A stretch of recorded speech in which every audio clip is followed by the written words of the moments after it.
FACET is a joint endeavor between Australia and France on energy transition. It is a perfect example of what we can achieve together within the framework of the Indo-Pacific strategy. All the teams from Swinburne, from FACET of course, from CEA and from Université Grenoble-Alpes worked very rapidly. So 12 projects for something that started by a ministerial visit in 2 years ago is amazing, I tell you from my own experience with a lot of countries in the world.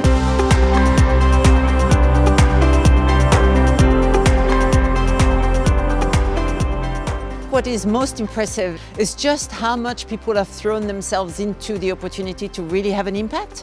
And so it's been great to see in the 24 project, but also in the 25 project, just how practical and how solution-driven the various grants have been. We have very complementary approach, very complementary technology building blocks, very complementary policies in how to approach the energy transition.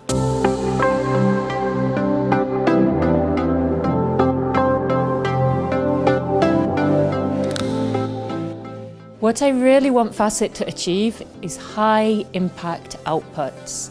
The energy transition is a really vast challenge, and if we can do something to actually help meet our net zero goals in France, in Australia and in the Indo-Pacific, that's something that we can all be really proud of.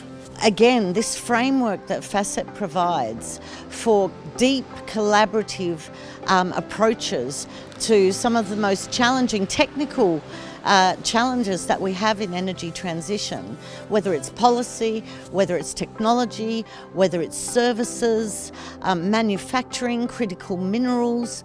I have been blown away just by the ambition of the French government, just the red carpet that has been rolled out for us here.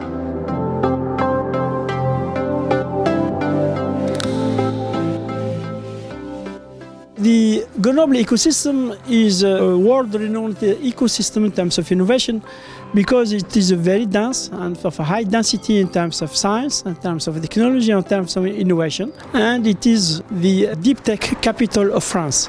Grenoble is a very special place for electrotechnology, so this is the place to be for collaboration in the electrotechnology in France.